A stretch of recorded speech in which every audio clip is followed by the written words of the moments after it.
韓風裏頭好似夾住咗一絲愁緒。當81歲嘅白韻琴俾人影到坐喺輪椅上，眼神迷惘咁望住前面，口嚟喃喃咁講住早已唔記得清楚嘅舊事嗰陣，呢座城市好似被人按咗暫停鍵咁。以前嗰個喺電台節目入面妙語連珠，喺文藝圈叱咤風雲嘅香港才女，而家竟然證實咗患有嚴重腦退化症，行為舉止退化到好似3歲細路咁。而更加令人唏噓嘅係，佢身邊唯一唔離唔棄嘅，竟然係比佢細15歲嘅老公謝偉俊。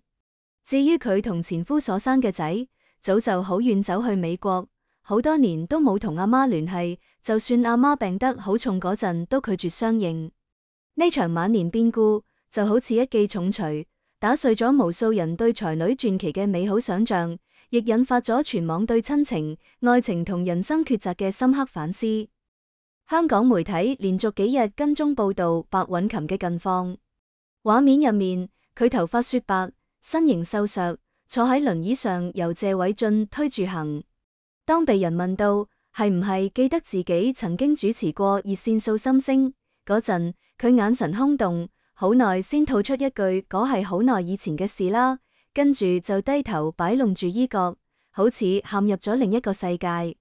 據謝偉俊透露，白韻琴嘅腦退化症已經入到中晚期，記憶力嚴重衰退，經常忘記自己係邊個，身處邊度，甚至會將牙膏當洗面奶咁用。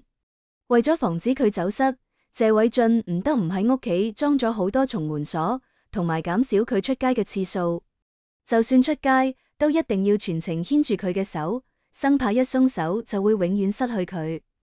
留學嗰陣，白韻琴憑住出眾嘅外貌同氣質，俾人選去做泛美航空嘅空姐。呢段經歷唔單止令佢可以周遊世界，更加培養咗佢獨立自主嘅性格。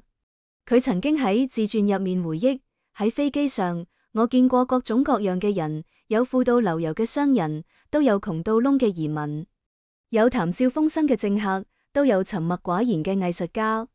佢哋令我明白，人生冇固定嘅軌跡，只要敢想敢做，就可以活出自己嘅精彩。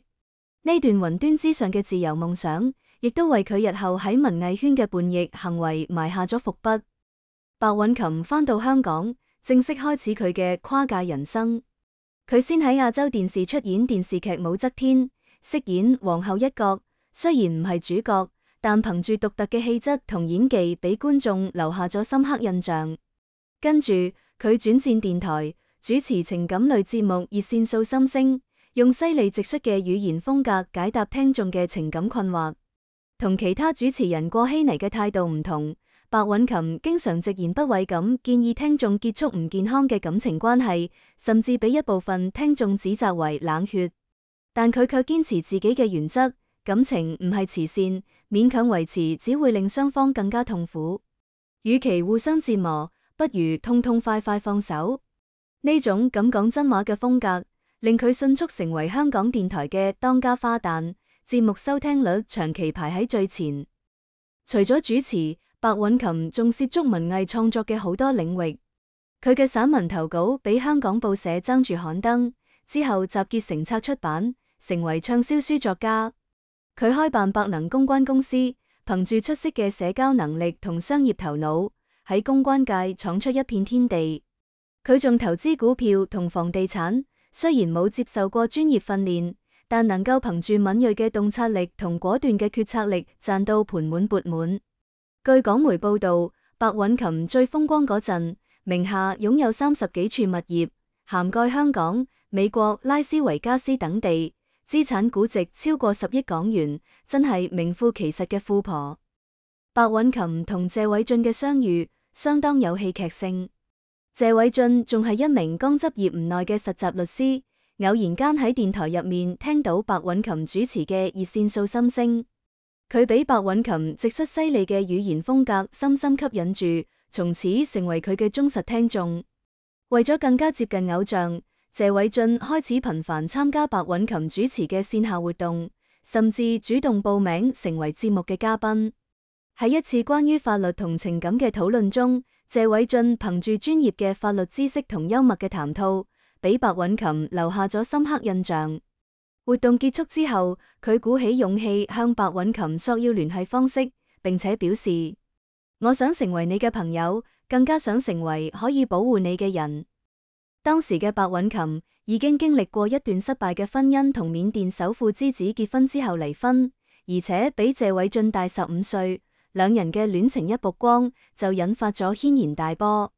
港媒用姐弟戀被祖父婆養小白臉等標題大肆報道，甚至有人賭佢哋撐唔過3年。面對外界嘅質疑同嘲諷，白韻琴卻坦然回應：我揀男人唔睇家世，只睇佢敢唔敢陪我瘋。而謝偉俊則用實際行動證明咗自己嘅真心，佢學會手磨咖啡，只為滿足白韻琴非燕磨唔飲嘅喜好。佢推晒所有應酬，每日下班之後第一時間返屋企陪白韻琴食飯。佢甚至喺事業上升期選擇同白韻琴同居，而唔係急於結婚，只為俾佢足夠嘅安全感。經過4年嘅戀愛長跑，白韻琴同謝偉俊終於手拖手步入婚姻殿堂。婚禮上，謝偉俊含住眼淚告白：韻琴，我知道外界都話我係為咗你嘅錢先同你喺一齊，但我想話你知，我愛你，愛嘅係你嘅靈魂，係你嘅才華，係你嘅叛逆同堅強。無論未來發生咩事，我都會陪住你身邊，直到永遠。呢番話令在場嘅親友無唔動容，亦都令白韻琴堅信自己揾到真愛。然而，婚姻生活並非一帆風順。白韻琴因為涉嫌盜用其他人資料報稅，被揭發逃稅155.6萬港元，面臨7項控罪。消息一傳出，輿論譁然，白韻琴嘅形象一落千丈，甚至俾港媒戲稱為逃稅才女。面對呢場危機，謝偉俊冇選擇逃避，而係站喺老婆身邊，為佢四處奔走，聘請律師。佢甚至喺法庭外面絕食抗議7日，以表達對老婆清白嘅信任同對司法唔公嘅憤怒。最終，白韻琴被判4項控罪成立，入獄3個月。而謝偉俊嘅絕食抗議，亦都令佢喺獄中感受到溫暖同力量。出獄之後，白韻琴喺自傳入面寫道：嗰係我人生中最黑暗嘅時刻，但因為有偉俊喺度，我先冇被打倒。佢令我明白，真正嘅愛情唔係錦上添花，而係雪中送炭。白韻琴開始出現記憶混亂嘅症狀，佢經常忘記自己係邊個，身處邊度，甚至會將牙膏當洗面奶咁用。起初，謝偉俊以為只係年紀大咗健忘，冇太在意。但隨住症狀逐漸加重，佢唔得唔帶老婆去醫院就診。經醫生診斷，白韻琴患有早期腦退化症，需要長期服藥同接受康復訓練。面對呢個殘酷現實，謝偉俊冇崩潰，而係迅速調整生活節奏，全心全意照顧老婆。佢辭咗大部分工作，將律所搬去淺水灣，只為可以隨時返屋企陪佢。佢學會做各種營養餐，只為令老婆食得健康。佢甚至喺屋企裝咗好多重門鎖，防走失手環，只為防止老婆走失。然而，就算咁樣，白韻琴嘅病情仍然持續惡化。佢已經入到中晚期腦退化症，行為舉止退化到好似3歲細路咁，連最基本嘅穿衣、食飯都需要老公協助。同謝偉俊嘅悉心照料形成鮮明對比嘅，係白韻琴仔嘅冷漠態度。據港媒報道，白韻琴嘅仔自2018年起就同阿媽斷絕聯繫，而家定居美國，從事一份唔穩定嘅工作，至今未婚未育。當被人問到係唔係會返香港探望阿媽嗰陣，佢通過律師回應：我同阿媽好多年冇聯繫，佢嘅現狀同我無關。呢個回應令無數網友憤怒不已，紛紛指責佢唔孝順冷血。然而，謝偉俊卻選擇理解同包容。佢喺接受採訪時表示：每個人都有自己嘅選擇，我尊重佢嘅決定。但我想講嘅係，韻琴雖然而家記唔得好多事，但佢曾經好愛佢嘅仔，亦都為佢付出過好多。我希望佢可以明白，親情係割唔斷嘅。無論發生咩事，阿媽永遠都係阿媽。為咗彌補白韻琴心中嘅遺憾，謝偉俊經常喺佢面前播放仔嘅照片同視頻，甚至喺佢生日嗰陣，以仔嘅名義送佢禮物。雖然白韻琴已經記唔清楚仔嘅樣，但每當見到呢啲，佢仍然會露出幸福嘅笑容。雖然白韻琴嘅病情日益嚴重，但謝偉俊從來冇放棄帶佢睇世界嘅願望。佢推住輪椅，陪佢走遍香港嘅大街小巷。佢帶佢去茶餐廳食最中意嘅雲吞麵，為佢夾菜、餵飯。佢甚至喺佢狀態好嘅時候，帶佢去烏魯木齊、天山天池等地旅行，只為令佢感受唔同嘅風景同文化。一段謝偉俊單膝跪地為白韻琴繫圍巾嘅視頻喺網絡上瘋傳。畫面入面，兩人站喺天山天池邊，秋風拂過，白韻琴嘅白髮隨風飄動，而謝偉俊則溫柔咁為佢整理圍巾，好似喺守護一件最珍貴嘅寶物。呢一幕令無數網友眼濕濕，紛紛留言：呢就係愛情最靚嘅樣。謝偉俊係真正嘅男人。白韻琴雖然唔幸，但有咁嘅老公都係幸運嘅。面對外界嘅讚美，謝偉俊卻顯得十分平靜。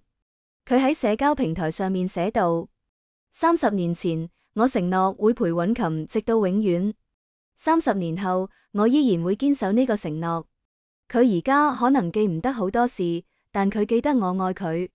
佢而家可能講唔出好多話，但佢會用眼神、用笑容話我知，佢好幸福。呢樣就夠啦。白韻琴同仔嘅故事引發咗公眾對親情嘅深刻反思。有人認為仔拒絕相認嘅行為過於冷血，畢竟養育之恩大過天。亦都有人認為親情需要雙方共同維護，如果長期缺乏溝通同理解，再濃嘅血緣都會變淡。心理學家指出，腦退化症患者嘅家屬往往承受住巨大嘅心理壓力，既需要照顧患者嘅日常生活，又要面對患者記憶衰退帶來嘅情感衝擊。喺呢種情況之下，如果家屬冇辦法得到足夠嘅社會支持同情感慰藉，好容易產生逃避心理，甚至選擇斷絕聯繫。因此，社會應該加強對腦退化症患者家屬嘅關注同支持，幫助佢哋渡過難關。白韻琴同謝偉俊嘅姐弟戀曾經俾外界質疑為富婆養小白臉，但佢哋用30年嘅堅守證明，真正嘅愛情無關年齡，無關財富，只關乎心靈嘅契合同承諾嘅堅守。社會學家指出，喺傳統觀念入面，姐弟戀往往被視為唔穩定嘅關係，但隨着社會觀念嘅開放同女性地位嘅提升，姐弟戀已經逐漸俾更多人接受。關鍵在於雙方係咪能夠喺感情入面保持平等、尊重同理解，係咪能夠喺面對困難嘅時候攜手共進、不離不棄。白韻琴同謝偉俊嘅故事，無疑為姐弟戀樹立咗一個積極嘅榜樣。白韻琴嘅人生真係堪稱一部跌宕起伏嘅傳奇。佢從名門閨秀到香港才女，從跨界全才到腦退化症患者，經歷過人生嘅高峰同低谷。佢嘅故事話我哋知，人生冇永遠嘅順境，亦都冇永遠嘅逆境。關鍵在於點樣面對挑戰，調整心態，珍惜當下。對於老人家嚟講，晚年唔單止係身體嘅衰退，更加係心靈嘅考驗。點樣保持積極樂觀嘅心態？點樣同家人朋友建立深厚嘅情感聯結？點樣揾到生活嘅意義同價值？係每個老人家都需要思考嘅問題。而家81歲嘅白韻琴已經好少出現喺公眾視野入面。佢坐喺輪椅上，眼神迷茫咁望住前面，好似喺揾緊咩嘢。而謝偉俊則緊緊牽住佢嘅手，用堅定嘅目光話佢知，唔好驚，我喺度。呢場跨越30年嘅愛同堅守，令我哋見到親情同愛情最真實、最動人嘅樣。佢話我哋知，無論人生點樣跌宕起伏，無論晚年點樣艱難困苦，只要心中有愛，就可以揾到前行嘅力量。只要身邊有人相伴，就可以溫暖最後嘅時光。願白韻琴喺老公嘅守護之下，安享晚年。願謝偉俊嘅付出同堅持，可以俾更多人見到同理解。願我哋每個人都可以喺人生嘅旅途當中，揾到屬於自己嘅嗰束光，嗰束叫做愛嘅光。